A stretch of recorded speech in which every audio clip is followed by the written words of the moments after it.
My name is Clara, and I am 38 years old. Last winter, I realized that the people I sacrificed everything for had been lying about me for 15 years.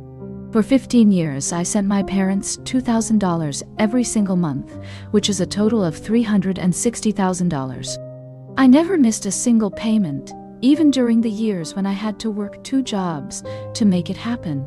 Last Christmas Eve, I was visiting their home for the holidays, and I overheard my mother talking to my Aunt Linda in the quiet kitchen. She told my aunt that Clara has never sent us a single dime, and she claimed that I was a selfish daughter. She said that I owed them everything because they raised me for 18 years. My mother went on to say that thank God they had Leo, because he was the one who was really supporting them. But the truth is that Leo is my younger brother, and he has not held a real job in over 3 years. He was the one they paid full college tuition for, while they told me that they could only afford 1 child. Leo is the one who is getting the credit for every single dollar that I have earned with my own sweat and hard work. I stood in the dark hallway, and I did not scream, and I did not cry at all. I did not confront her right in that moment, but instead I pulled out my phone, and I made one very important call. By New Year Eve, 30 of my relatives would learn exactly who had been supporting my parents for all these years. My parents would learn what happens when you erase the wrong daughter from your life. I knew that our family dinner next week would be a night that none of them would ever forget. To understand why I felt so much pain in that kitchen, you must understand the house where I grew up. My childhood was a long series of lessons in being second best every single day of my life. When I was only 10 years old, I needed $12 for a school science project at my school. My father told me that money was far too tight, and he told me to find scrap paper in the trash bin. But 2 days later, he bought Leo a brand new video game system that cost over $200 in cash. It was always this way in our family home, as Leo got everything he ever wanted. If Leo wanted a new toy or a fancy gadget, the money appeared like magic from nowhere. If I needed basic school supplies for my education, I was told to be more responsible and resourceful.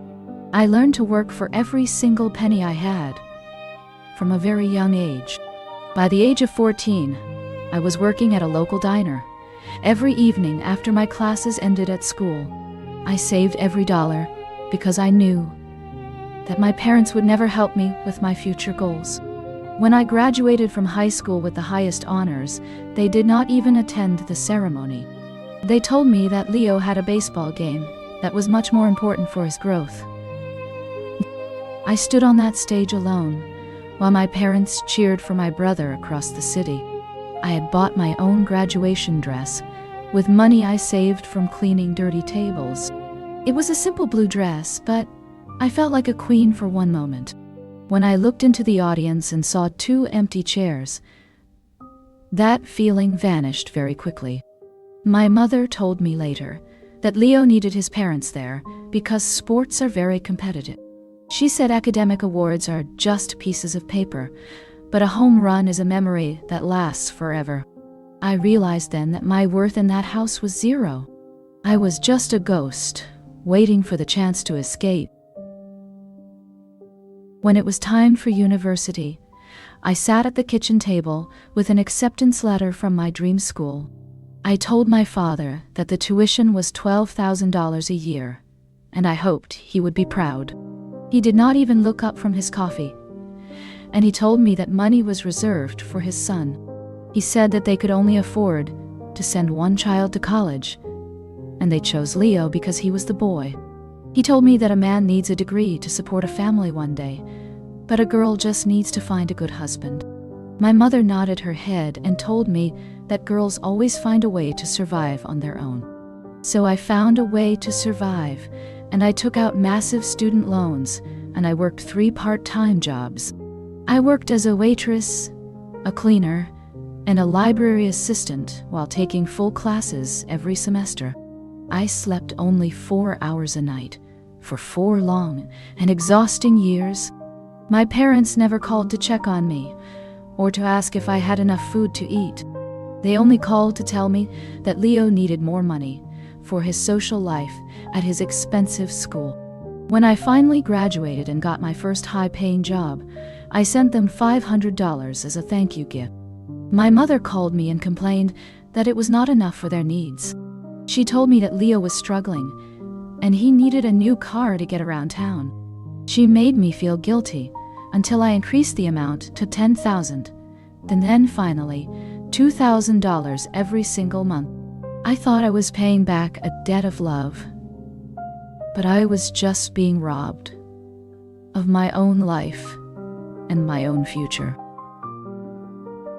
For 15 long years, these monthly payments became a solid law in my daily life. Every single month, $2,000 left my bank account before I could even think of my own bills.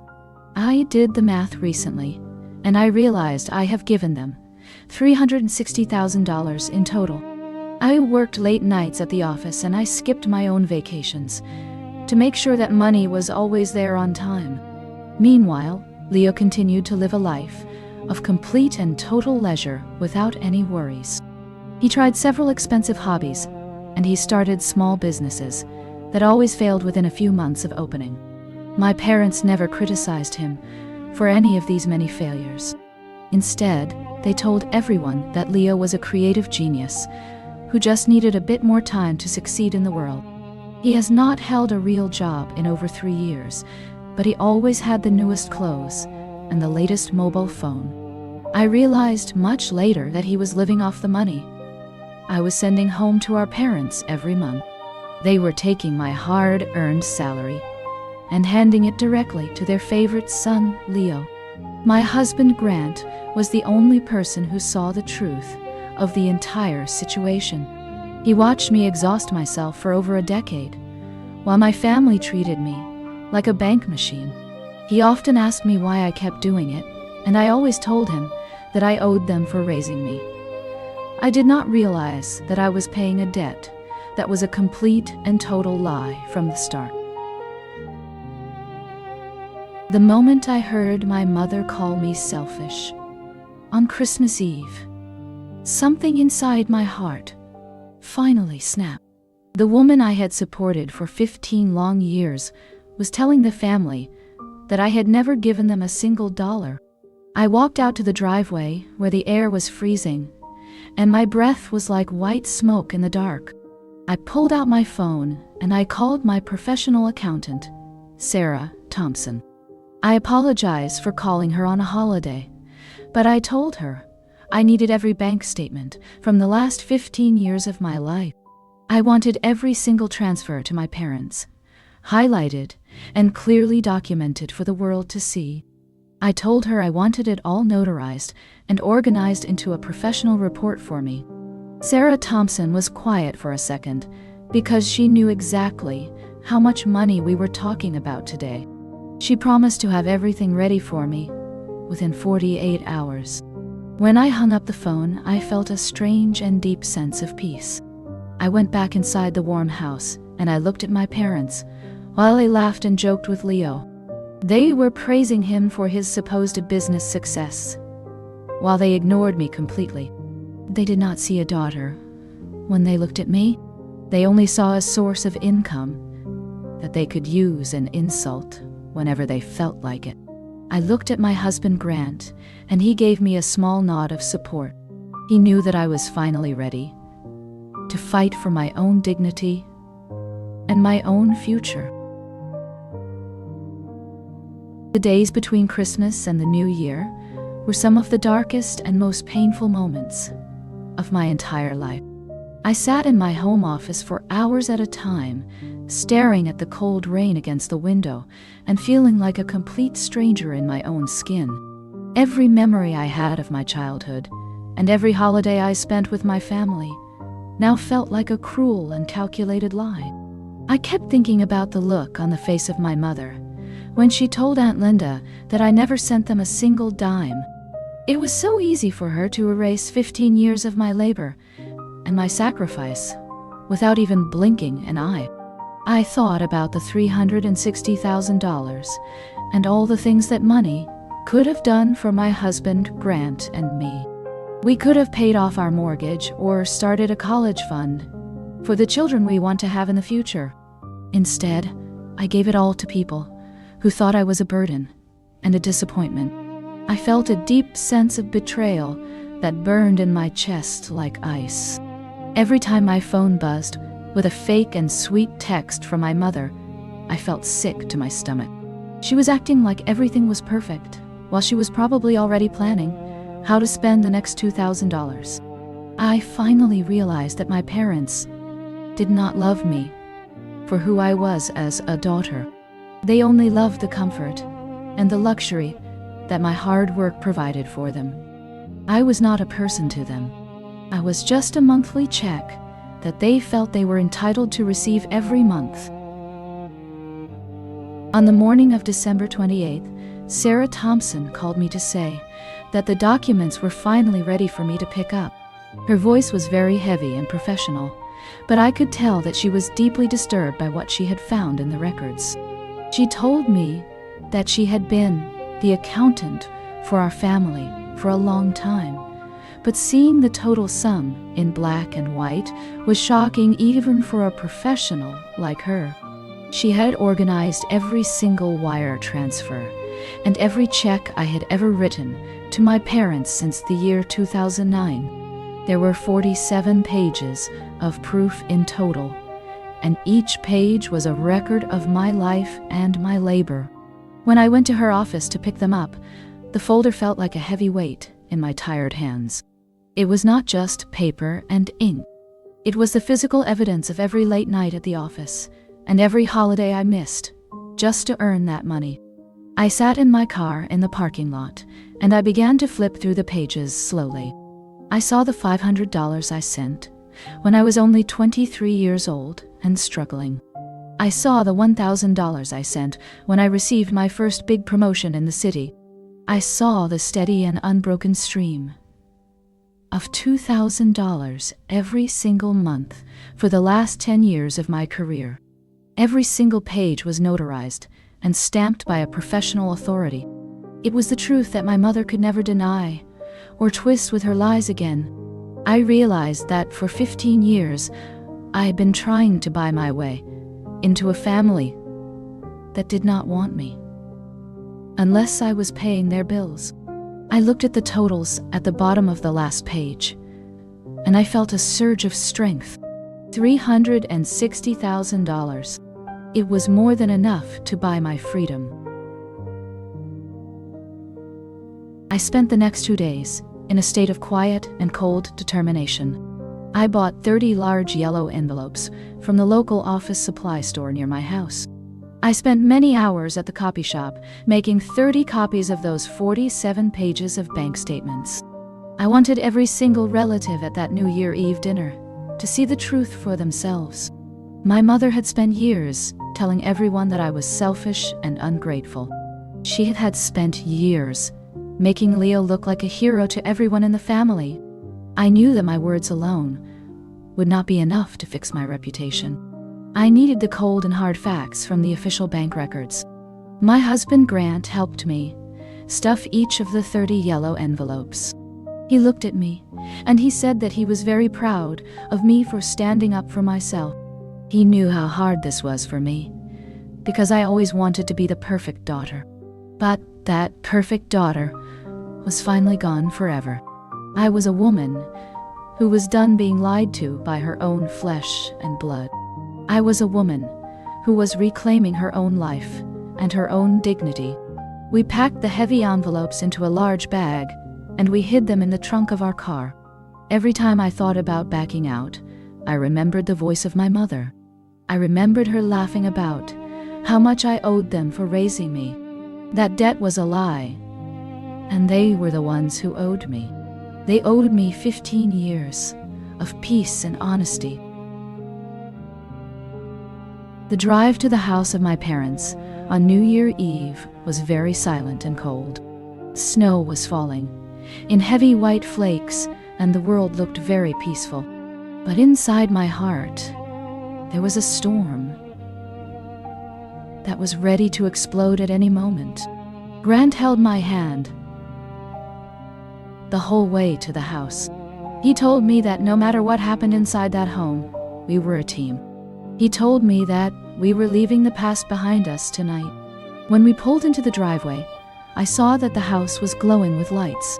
There were festive lights everywhere, and cars were parked all down the street. It was the big family reunion that my parents hosted every single year. My mother always loved to show off and act like the perfect leader of a perfect family. I knew that the food on the table was paid for by my own money. I knew the heater warming the house was paid for by my own money. I even knew that the expensive wine they were serving was likely bought with the money I sent to them just last month. I took a deep breath and I looked at the bag in the trunk. The 47 pages of truth were waiting for their moment in the light. I stepped out of the car and the cold air hit my face. It felt like a wake-up call to my very soul. I was not going in there to be a victim anymore. I was going in there to set the record straight once and for all. We walked through the front door, and the smell of roasted meat and expensive perfume hit me immediately. The house was full of laughter and the sound of glasses clinking together. My Aunt Linda was the first person to see me arrive. She gave me a polite but very cold smile. I could see the pity in her eyes today. I knew exactly what she was thinking about me. She was thinking about what my mother told her on Christmas Eve. She believed that I was the selfish daughter who did not care about her own parents. I saw my brother Leo standing by the fireplace. He was wearing a brand new designer suit, and he was holding a glass of expensive whiskey. He was surrounded by our cousins, and he was telling a long story about a big investment deal he was working on. Everyone was nodding and looking at him with total admiration. My father walked over and he put a hand on the shoulder of Leo. He looked so proud of him. Then he looked at me, and his smile vanished instantly. He told me that it was about time I showed up. He said that since I was so busy with my fancy job, I probably forgot to bring anything for the family dinner. I just smiled at him. I told him that I brought something much better than food. I told him that I brought the truth. He just laughed and told me to go help my mother in the kitchen right now. He had no idea that his whole world was about to change. The dining room was crowded with 30 people, and the noise was overwhelming as we all sat down. I placed the heavy bag of envelopes right next to my feet under the table. My mother was busy serving the food that my own money had paid for. She kept telling everyone how hard Leo had worked to help her get everything ready for the night. It was a complete and total lie, because I had ordered the catering myself 2 weeks ago. I watched Leo sit at the head of the table like a king. He was smiling and acting like he was the provider for everyone in the room. Grant squeezed my hand under the table to give me strength for what was coming. Finally, my father stood up and he tapped his glass to get attention. He cleared his throat and looked around the room with a look of pride. He started a long speech about how difficult the last year had been. He said that they would have lost the house if it was not for the bravery and the generosity of his son Leo. He called Leo the savior of the entire family line. Then he turned his eyes to me, and his eyes were full of judgment. He said that some people only care about their own bank accounts and titles. He said that I should learn how to be a real daughter from my brother. I felt the fire of anger burning in my throat. I stood up slowly, and I told him that I had a gift for every person at this table. I reached into the large bag at my feet, and I pulled out the first thick yellow envelope. I handed it to my Aunt Linda, and then I handed another one to my Uncle Robert. My father tried to grab my arm, and he asked me what I was doing in his house. I looked him directly in the eyes, and I told him that I was giving everyone exactly what they wanted. I was giving them the proof of where the money to pay for this food and this house had really come from. I walked around the large oak table, and I placed a heavy envelope in front of every single person. There were 30 envelopes in total, and each one contained 47 pages of bank statements. I told everyone to look at the highlighted sections, from January of 2009 until today. The face of my mother went pale, and she tried to tell everyone that I was just being dramatic. She told them that these were probably just some work papers, but people were already opening the envelopes. The sound of tearing paper filled the room, and the laughter died away instantly. I sat back down next to Grant, and I watched as the truth began to sink in. My cousins were whispering, and my aunts were staring at the numbers in total shock. They were seeing 15 years of my life, laid out in black and white on the table. It was the quietest the house had ever been during a New Year Eve celebration. How?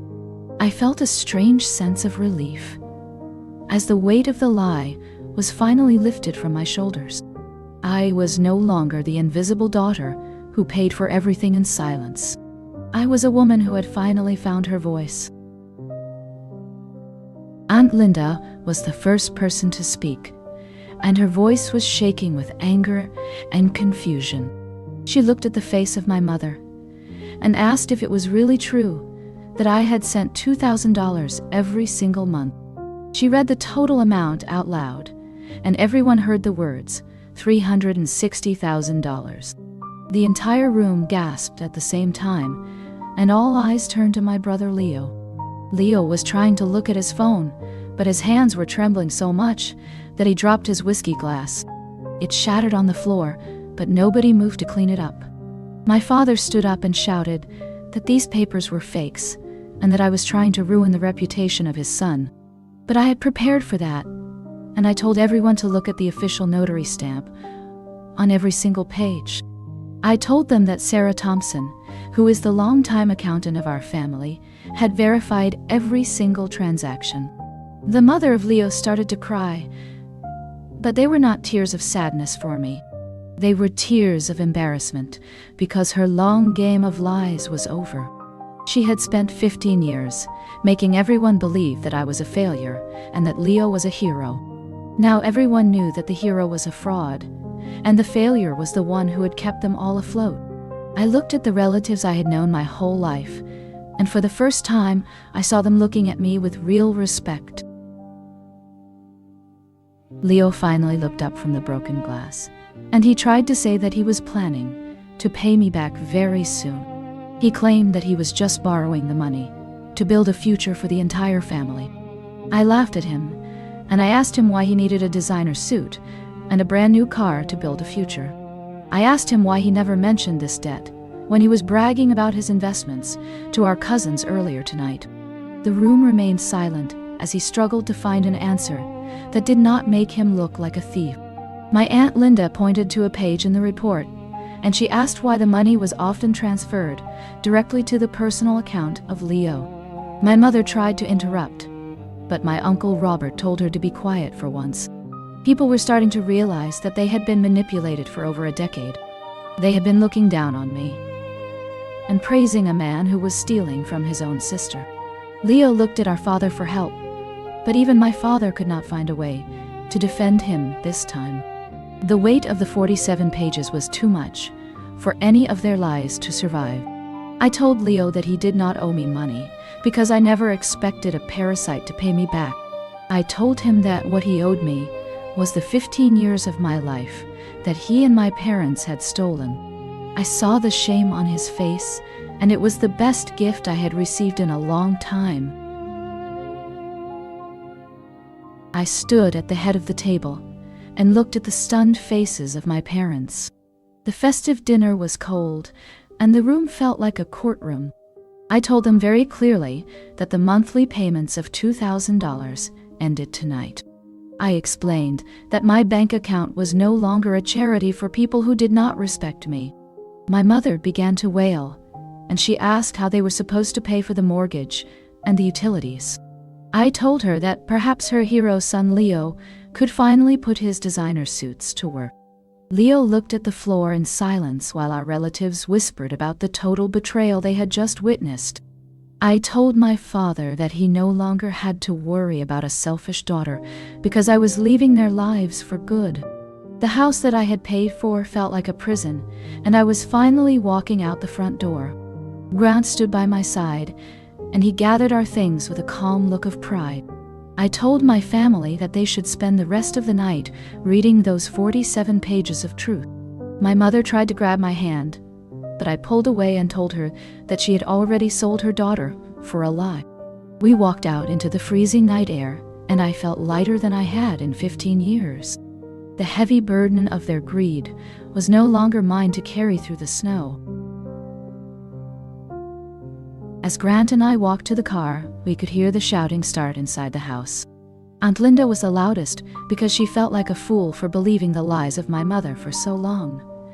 No, she was demanding to know how many other stories had been made up about me over the years. My Uncle Robert was heard, telling my father that he was ashamed to be related to such ungrateful people. The relatives were not just angry for me, but they were angry that they had been used as an audience for a fake hero. They had spent a decade looking down on me because they thought I was a failure who ignored her family.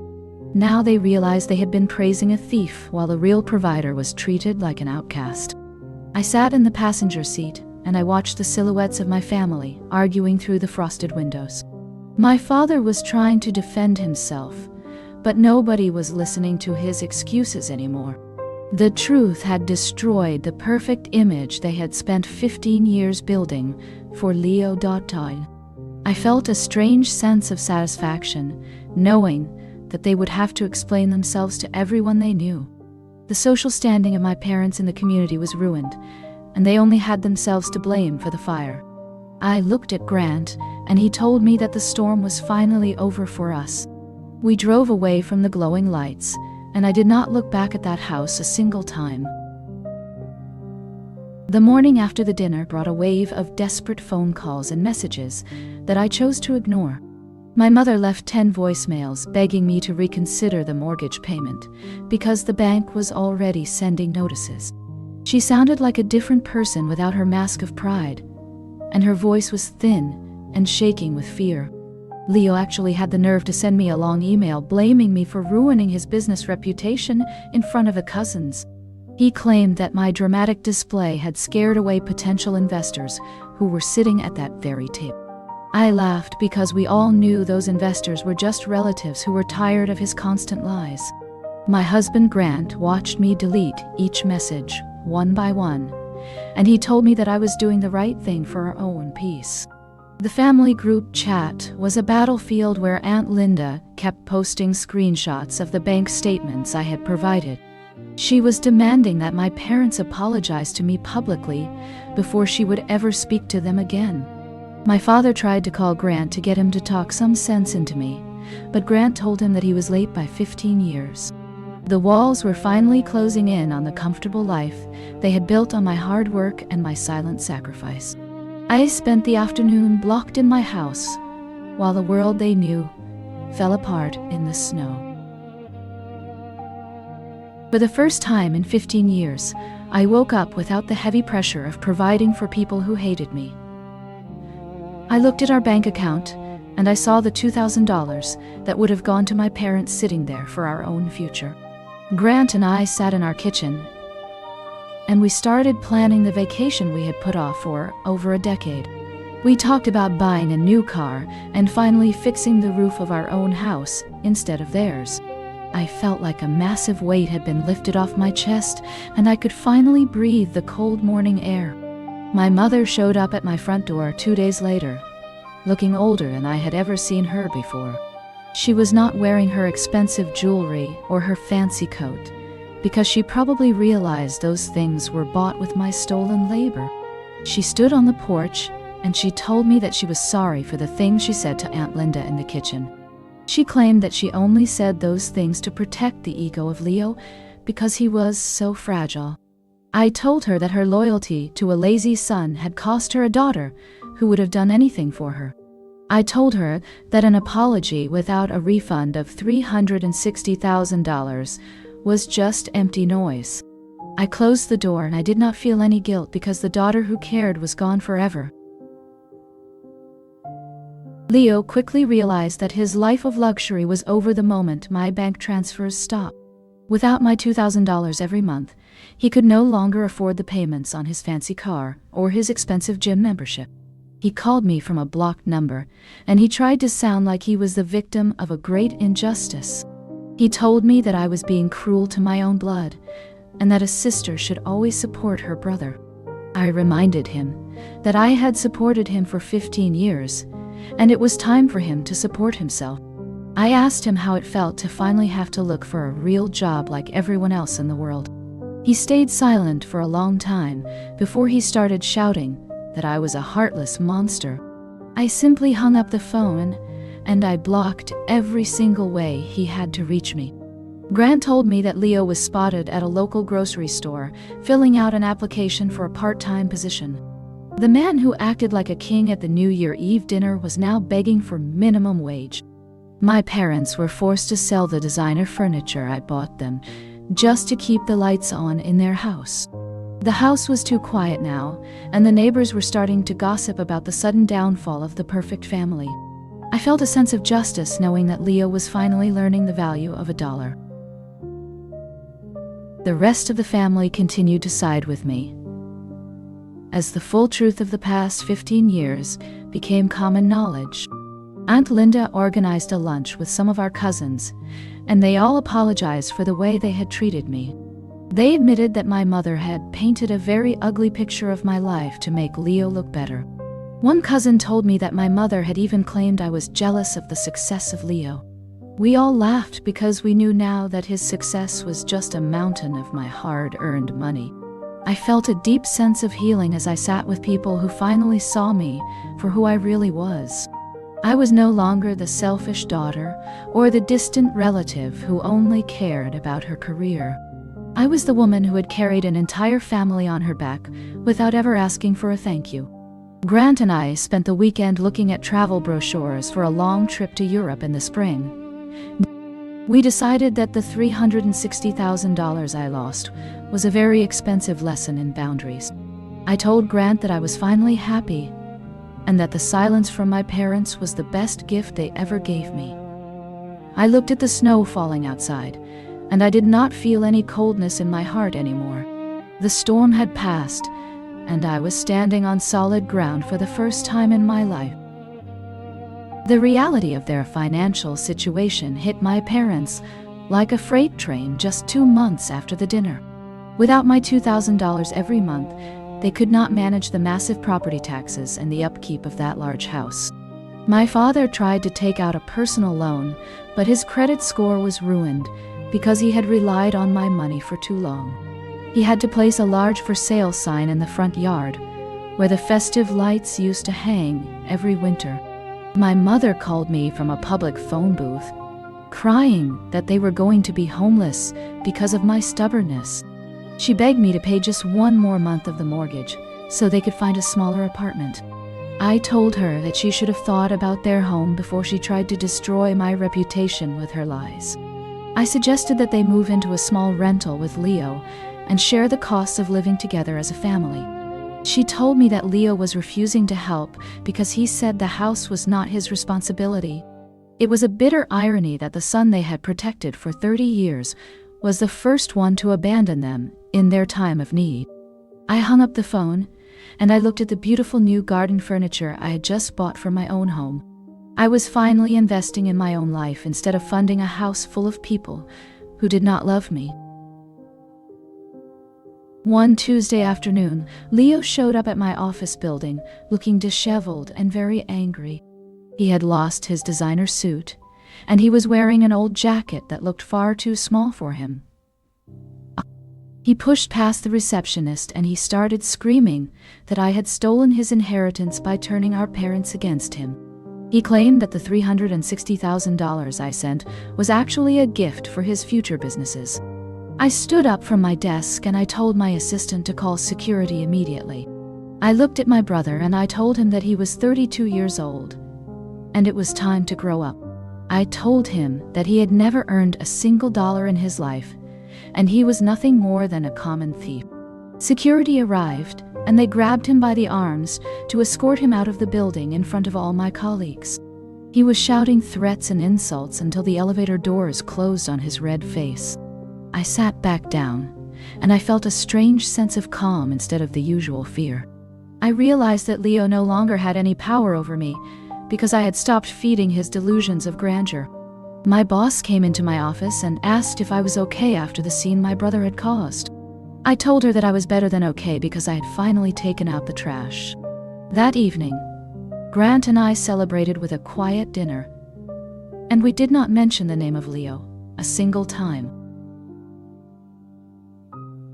The day my parents finally moved out of their large house was a day of great silence for the neighborhood. They had to sell almost everything they owned because their new apartment was only 400 square feet in size. It was a dark and cramped space on the edge of town where the paint was peeling and the windows were drafty. My mother sent me a photo of her new kitchen, and she complained that she did not even have room for her silver plates. I remembered how she used to serve Leo on those plates, while I sat in the corner eating leftovers from the night before. I did not reply to her message because I knew she was only looking for more of my pity. My father had to take a job as a security guard at a local mall to pay for their basic groceries and heating bills. He was 65 years old, and he was finally learning what it felt like to work for a living. After 15 years of luxury, they asked Leo to come and live with them to share the rent, but he told them the apartment was too small for his lifestyle.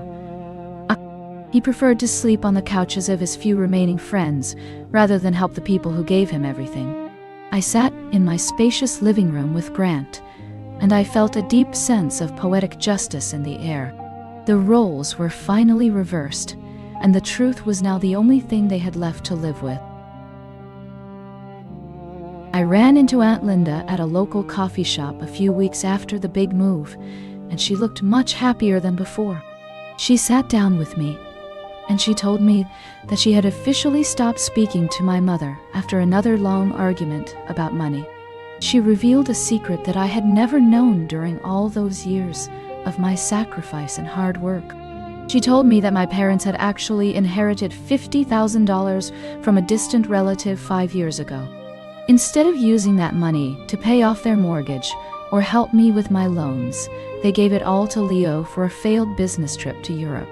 My heart felt cold as I realized that they had been sitting on a small fortune while I was working 2 jobs to keep them afloat.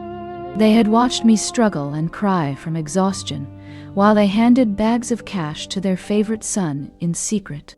Aunt Linda told me that she could no longer stand the lies, and she was proud of me for finally cutting them off. I thanked her for the information, but I realized that it did not even hurt me anymore. It was just another piece of proof that I had made the right choice to walk away from their greed. I finished my coffee, and I walked out into the sunshine, feeling like a woman who had finally escaped a den of thieves. My past was a closed book, and I was ready to write a much better story for my future. The arrival of spring brought a sense of renewal to my life that I had never felt before. I sat at my desk and looked at the $2,000 that remained in my account instead of going to the apartment of my parents. Grant and I decided it was finally time to book the business class tickets to Paris and Rome that we had dreamed about for years. I realized that the cost of this entire trip was less than 3 months of the money I used to waste on people who lied about me. We packed our bags with light hearts, and we did not feel a single drop of guilt as we drove to the airport. I remember looking out the airplane window and seeing the city lights fade away into the dark clouds below. For 15 years, I had been a prisoner of a debt that was never real, but now I was flying toward total freedom. I spent 2 wonderful weeks walking through ancient streets and eating the finest food with the man who actually loved me. We did not check our phones for messages from Leo or my mother, because their drama no longer had a place in our world.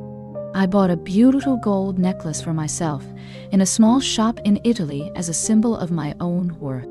Every time I looked at the mirror, I saw a woman who was no longer tired or broken by the greed of others. We were building memories that belonged only to us, and the $360,000 of the past felt like a very distant memory. While I was enjoying the peace of the Italian countryside, a massive scandal was breaking out back home regarding my brother Leo.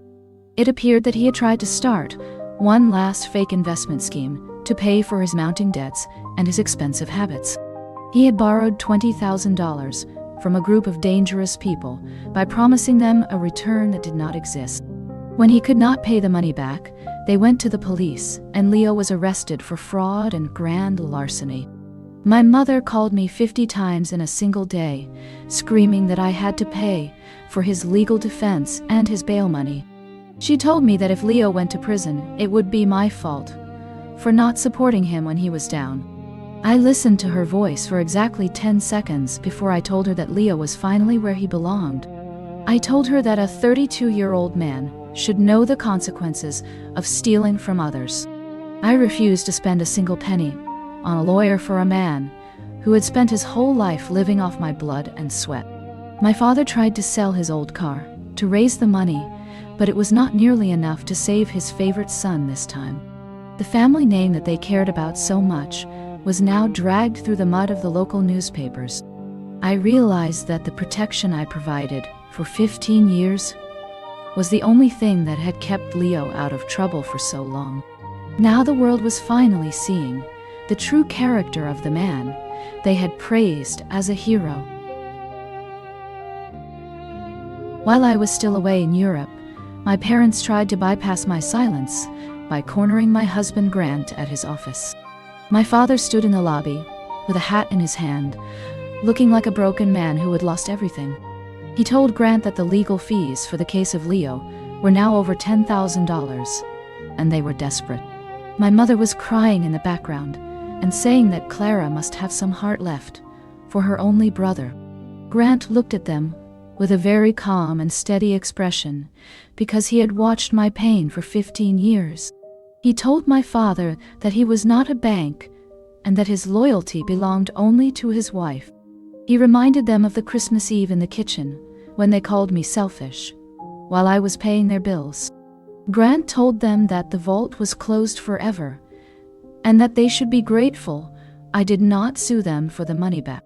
My parents were shocked because they always thought Grant was a soft man who could be manipulated. They left the building in total silence as they realized that their last source of influence was gone. When Grant told me about the meeting over the phone, I felt so lucky to have a partner who protected my peace.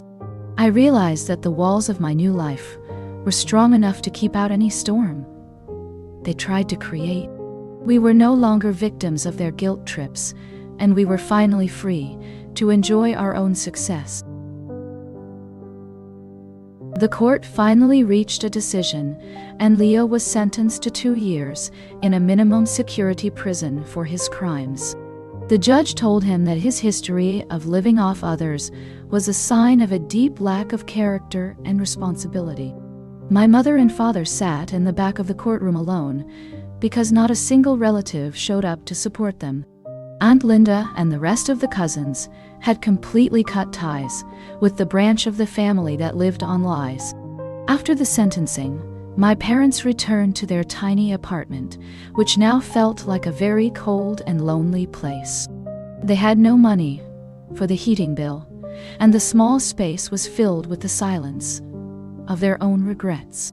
My mother finally realized that the son she had worshipped was a criminal, while the daughter she had insulted was the only reason they had survived for so long. She looked at the old photos of us, and she probably wondered where everything went so wrong in our family. But the truth was that everything went wrong the moment they chose greed over the love of their daughter. I received a letter from my father asking for a small chance to talk, but I placed it directly into the shredder at my desk. I did not need to hear their excuses or their apologies, because the 47 pages of bank statements had already said everything. My life was moving forward into the light, and I was not looking back at the shadows of that small and bitter apartment. After my return from Europe, I felt like a completely different person, with a heart that was finally at peace. I looked at the bank records one last time, and I realized that I still had a small amount of money saved from the interest of my old accounts. Instead of spending it on myself, I decided to donate $10,000 to a local organization that helps foster children. I wanted to help young girls who were growing up without any support or love from their families. When I handed the check to the director, I felt a deep sense of joy that no designer dress or fancy car could ever provide. I was turning the pain of my past into a source of hope for someone else who was just starting their journey. My accountant, Sarah Thompson, called me to say that she was very proud of how I handled the entire situation with my parents.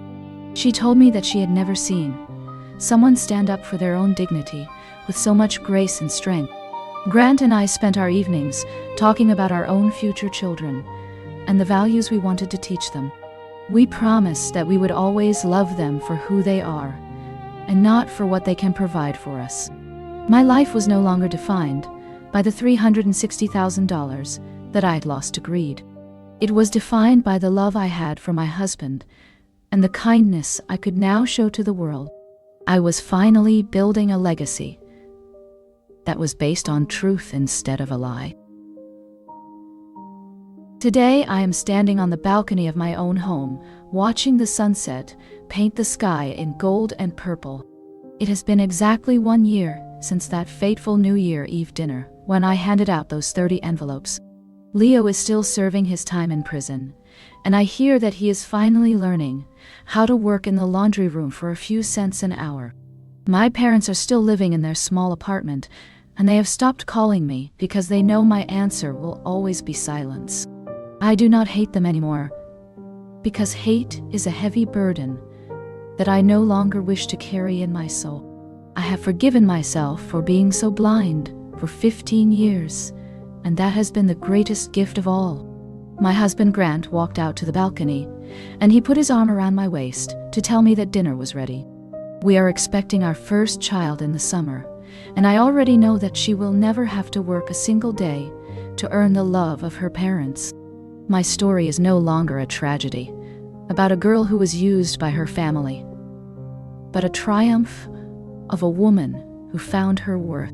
I closed my eyes and breathed in the sweet air of my own freedom, knowing that the past is finally behind me. I am Clara, and I am 39 years old, and I am finally living a life that belongs entirely to me. The 30 parts of this long journey are now finished, and my real life is just beginning to unfold.